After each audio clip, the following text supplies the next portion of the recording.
How are you all doing tonight? My name is Bigbobbedboi and welcome to a Hunter's Guide to Phase 2 BIS. Oh yes, Phase 2 is nearly upon us with 2 new raids, and you know what that means. More dope shit for us hunters to get.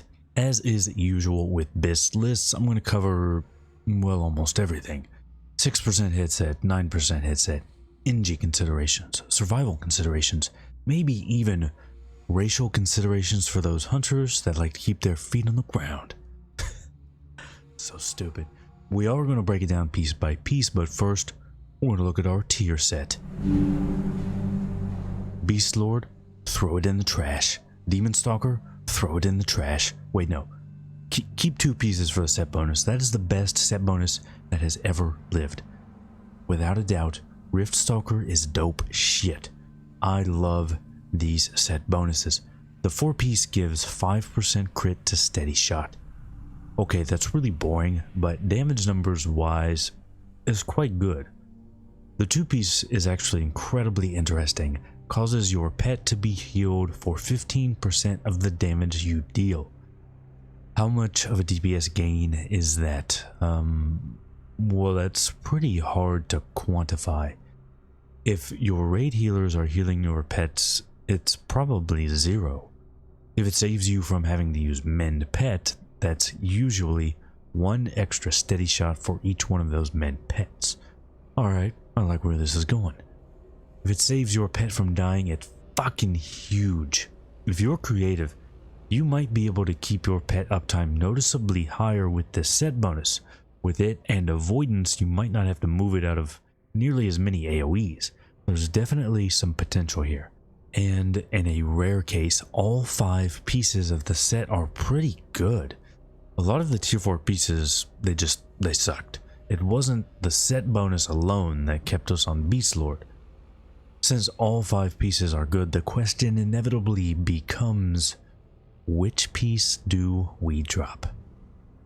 Shit, alright, I'm gonna try to make sense here. Try. One common way will be to use Ranger General's chest guard. This is not the most DPS, but it's only very slightly behind, and there's a good reason for this being an option to consider. The T5 chest drops off Kael'thas. Probably will be the last boss you kill in tier 5. Ranger General's drops from Hydros. Probably will be the first boss you kill in tier 5. If you know it's going to take a while for your raid to kill Kael'thas, and then you to get the tier chest, this is a somewhat pragmatic option, and you know how much I treasure pragmatism. Probably a bit more common option is to drop the pants. I'm not going to make that joke again. Leggings of Murderous Intent. Really good. Even with no sockets, they've got some huge ass stats. Now, these do also drop from Kael'thas, but I don't think the competition will be that high. DPS warriors might want them. I don't know, maybe Ret. A lot of other specs are going to want their tier legs. You may be thinking, Void Reaver Greaves are really nice. Why not use those? That actually puts you in about the same place as using Ranger General, which, that's fine, but the tier 5 pants are still easier to get than the tier 5 chest. So it could work, but that's a pretty uncommon place to be. 4-piece Rift Stalker with Murderous Intent is probably going to be the way to go for most people. But let's look at a few other options. What if we try replacing like the gloves with gloves of dexterous manipulation from attunement? No, don't do that. The shoulders. The tier 5 shoulders are really goddamn good. 2 sockets. There's these. They have a cool name, but that's about it. So that only leaves us with the helm. Engineering goggles, hell yeah. Well, shit, actually, hell no. It's not really far behind, but it's also not going to really be worth using. The biggest reason is all the hit. We are already swimming in an absolute piss-colored sea of hit. All the T5 pieces have hit, except for the helm. There's only one other slot we can really drop hit in, and the non-hit replacements for that aren't really great anyway. This is devastating, literal nut-crushing information. I was so excited for the goggles, but Hunter Jesus has smote us engineers. So an interesting question is, how many pieces do we want before we swap? Or before we throw Beast Lord in the trash? A lot of people say 4 pieces, but the difference between P1 BIS and P2 BIS is not insignificant, so maybe 2 pieces? Well, nah, probably not. The only way swapping at 2 pieces would be worth it is if that 2-piece set bonus is noticeably increasing your pet uptime, keeping it from dying, you know, really doing work for you. So for most people, 4-piece will be the swap point, which I have to admit does kind of suck. Alright, so that's settled, I think. Let's move on to the off pieces now. Although, you know, I was thinking, we're going into tier 5 here, phase 2. We got 2 great raids that I really love, but they're missing something. They're missing dragons. Where are the dragons? I know where the dragons are. They're in Dragon Champions, a free-to-play, turn-based fantasy RPG on mobile. Dragon Champions has a surprisingly deep storyline with a lot of humor. It's actually gotten a chuckle out of me quite a few times. But it has a lot of other great things going for it. There's a lot of different types of content, like you can PvE or PvP depending on what you're into at the time. I really like how engaged with the community the devs are. They have a public Discord server where they regularly take feedback from players. That's something that's very important to me. My second favorite thing has to be the art style. I love it. It's reminiscent of Warcraft, but also reminds me of KOA, but more original, I think. I mean, look at this guy. Nice. And this guy. Damn. But likely my favorite part about DC, it is free to play and there are no mandatory microtransactions. You can do everything without paying. I've put a link down in the pinned comment so you can download Dragon Champions from there, and make sure you use my promo code BBB2107. That will provide you with Robin Bad, a very nice hero with an even nicer hat. But I've got to show you some more of how this game looks. I seriously love the art style, and it looks incredible on my phone. Here are some of my favorite heroes. You've got Vanessa, a goblin nurse, I like that, and Boreas. Yes, your eyes do not deceive you, that is an eagle with a crossbow. I had no idea how much I needed that in my life. Once you're logged on, click the cog in the top right, then click use promo code. Again, that promo code is BBB2107 and claim your badass Robin Bad. But wait, there's more. Not only do you get Robin Bad, you'll also get 500 track coins, 500 energy, and 250,000 gold coins. Wow, that's a big number, but only if you use my promo code. A massive thanks to Dragon Champions. Now let's get back to P2 BIS. Let's move on to the off pieces now. Bracers. P1 bracers sucked. Old Hillsbrad Heroic is, if anything, gross. Thankfully, P2 does a lot better on bracers. In fact, it might be our easiest slot to gear. We have, no joke, 3 options for bracers. Van Braces of Ending, dropping from Solarian and TK. Bands of the Celestial Archer, dropping from TK Trash. And True Aim Stalker bands from Leothoris and SSC. As far as DPS goes, Van Braces of Ending are the highest, but the other 2 are quite close. They're close enough that I would go for whichever makes the most sense in your situation. For me, my raid has a lot of ferals and 3 rogues, but barely any hunters. Why? Fuck if I know. Add in the fact that they're also a trash drop, I'm going to go for Celestial Archer. Another consideration is obviously survival, which we'll talk a little bit more about later. The only thing you might want to watch out for is Celestial Archer has no stam on it. Belt. Our BIS belt is going to be Belt of Deep Shadow, which is surprisingly crafted. There's also Belt of the Black Eagle, which is so incredibly close to Deep Shadow. Thing is, I would steer you towards Deep Shadow. The mats are similar, and if you ever want to play Serve, Deep Shadow is much better. Oh yeah, the mats. They both take 2 Nether Vortex. Early on, these just aren't going to a Hunter belt. But it shouldn't take too long before we're able to get them, unless your guild is just having terrible luck with drops. So we do want to aim for getting Deep Shadow made. Until then, I would just rock Grunt Stitch Girdle from P1. There is also Belt of 100 Deaths, dropping from Vash, which is actually slightly more DPS than Deep Shadow, even though it has expertise. The reason for that is the hit on Deep Shadow is wasted in a 6% hit set. As I mentioned earlier, piss-colored sea of hit. If for some reason 100 Deaths drops and no one in the raid wants it, which won't happen, then take it. Otherwise, we're going to want Deep Shadow made.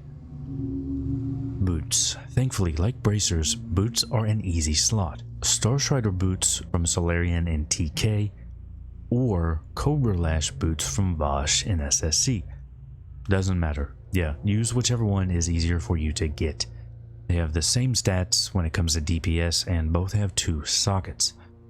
If you're really low on stam, you can try to prioritize Cobra Lash because they do have more stam, but otherwise, pretty easy slot. Thanks 2007, hopefully pre-Cosby Sweet Blizzard.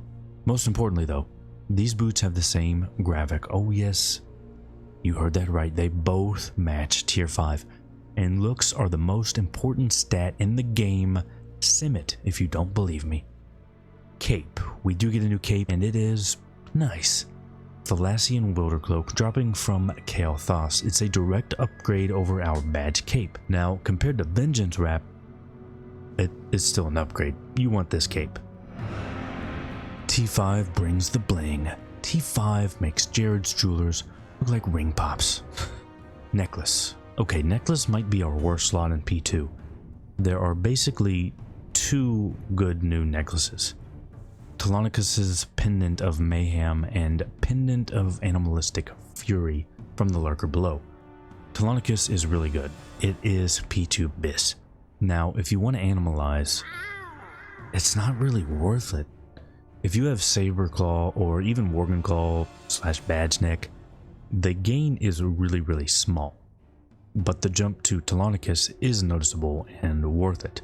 Problem is, it's from Verdant Spear, which it's like KT's head.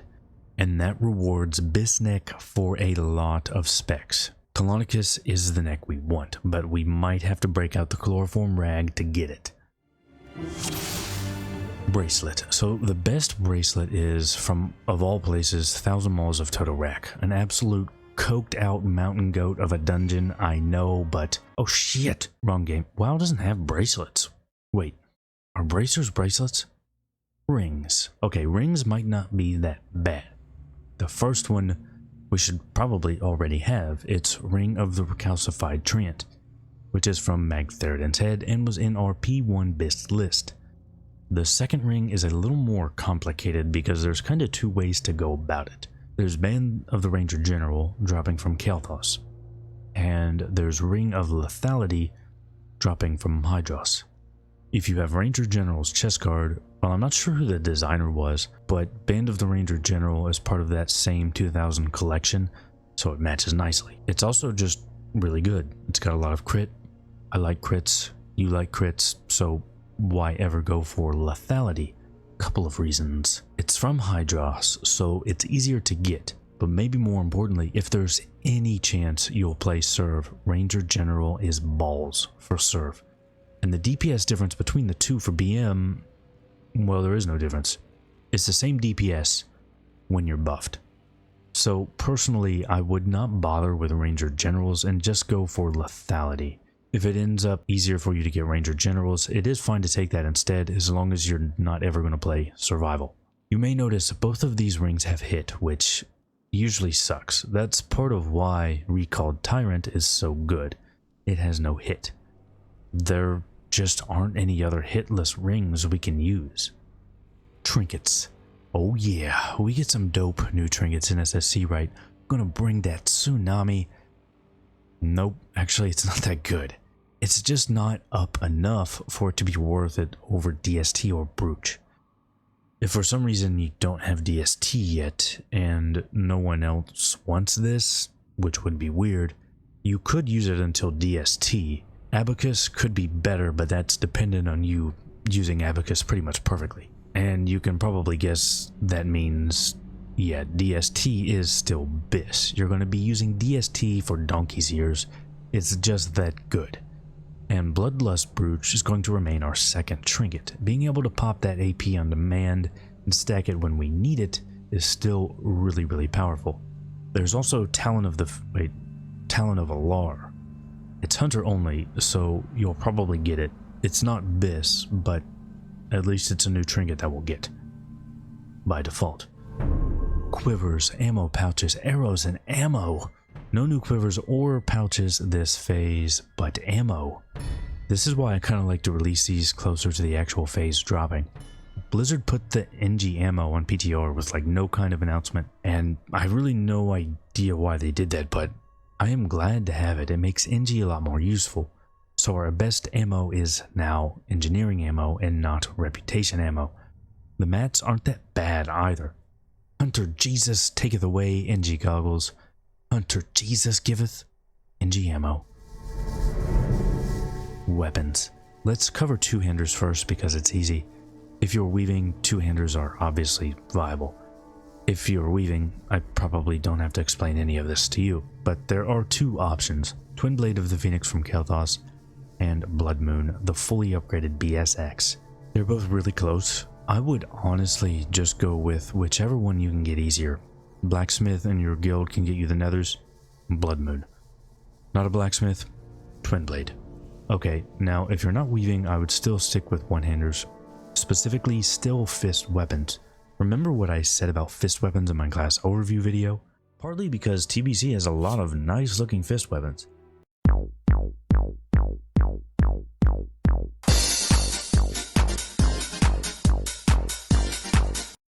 These are the kind of fist weapons I was talking about. Talon of the Phoenix in the main hand from Alar, Claw of the Phoenix in the offhand, also from Alar. They look great, they're fist weapons, and we probably won't have a lot of competition. I won't lie though, there is one downside. Talon of the Phoenix is only very slightly better than Claw of the Watcher with 2 red gems. The difference between Claw of the Phoenix and Storm Reaper Warblades is more noticeable. How much better is it than Blade of the Unrequited? I don't know, that shit has never dropped for me and I'm still annoyed about it. But I guess on the bright side, it saved me 3 living rubies. Now to answer the question I posed to my imaginary self, Claw of the Phoenix is worth it over Blade of the Unrequited. Ranged weapon, the literal best of all slots, reserved only for HMR, and we've got a good one to slip in it this phase. Serpent Shrine Longbow, dropping off the ever so sultry and salty Lady Vosh. It's a great bow, and I like the 3.0 speed better than 2.9 speed. I wish it looked a little nicer, but then again, it was in a cave full of fish and shit. So it's going to be the ranged weapon we want until Black Temple, but probably the most chloroform rag worthy item on the list, probably tied with KT's head. But there is another potential option. Arcanite Steam Pistol. Kind of looks like trash, but is it as good as Serpent Shrine Longbow? No, it's not. But there are a few things to keep in mind with this gun. Dwarf considerations. If you're a dwarf, the bow's still better. However, because it's 2.9 speed, you're already used to that. You don't have to learn or get adjusted to a new shot speed. To me, it's close enough that if you like the feel of a 2.9 speed or don't want to adjust to a 3.0 speed and you're a dwarf, you can get the gun and be fine. The differences are not big. What about, like, for alts or something? Is it better than Sunfury? Yes, it is better than Sunfury. Not way better, but it's better than Sunfury even for non-dwarfs. Now, I didn't cover gems and enchants because that doesn't really change. It's basically the same as phase 1. Also, 20 agility for one-handers still isn't out and I am pissed. So putting all our new dope shit together, that would make our 6% hit set look like this, which is basically the best items as we went through them. Similar to phase 1, we are not at 6% hit, even though that's where we want to be. Instead, we've got 7.55% hit. We are still drowning in the piss-colored sea of hit. And then for our 9% hit set, we're going to be looking at something like this. Wait, what the fuck? Bigbobbedboi, it's the same thing. Hold up. There's one small difference. We use a glinting gem for one of our yellow slots. And then we eat hit food. This takes us to 9.07% hit. I swear this is the best way to do it for most people. because otherwise you're going to have to shift around a lot of gear. Just swapping one piece like a cape or necklace, there aren't any that will get you to 9% hit and be more DPS. Okay, I lied there. There's only one piece of gear that will fulfill that, and that's if you get both of the hit rings. Band of the Ranger General and Ring of Lethality. This will take you to 8.95% hit with the one orange hit gem. I wouldn't try to get exactly 9%, and changing anything else like using a full-on yellow hit gem will go over and be too much of a waste. My recommendation is to use the hit food unless you know there's just never going to be a boomkin in your raid ever. If that is the case, then I would probably go for both of the hit rings. Okay, now my patented considerations section. First up, survival considerations. Well, thankfully, Serv doesn't actually change much this phase. It's very close to BM. There's easy stuff like, we don't want any AP only pieces. Band of the Ranger General, Choker of Animalized Fury, True Aim Stalker bands. That's basically it. And you will probably avoid all of those anyway as BM except for maybe the ring. Weapons are a little different. Talon of the Phoenix, the main hand, is a no agility item, so we swap that for Netherbane, also from Alar. 25 agility is a lot, but the offhand... Now this kind of always brings up that personal DPS loss for raid gain topic. We can use 2 Netherbanes, and that's more agility than the offhand claw, but you're going to lose personal DPS. How much? Well, quite a bit, because weight stones are strong as shit. But the raid DPS gain should make up for that, right? Well, maybe not, because you lose crit with no weight stones, which could mean less uptime on expose. So I spent a lot of time trying to do math, which was terrible by the way, and I really do think the best option is where you have the Netherbane in main hand and offhand Alar Claw. When you put everything together, that makes the most practical sense and also sims the best. There's a similar situation with Gloves of Dexterous Manipulation, which you should already have if you're Serv. They're a ton of agility, have 2 sockets and no hit. We already went over how good the helm shoulders are, so we can't drop those. Between the chest and legs, well, Rift Stalker legs with a gem is more agility than Murderous Intent, so we actually gain agility in both slots there, but we also waste hit. The chest, Rift Stalker is already more agility than any other option. That would work out nicely to use helm, shoulders, chest, and pants, all Rift Stalker, with Gloves of Dexterous Manipulation.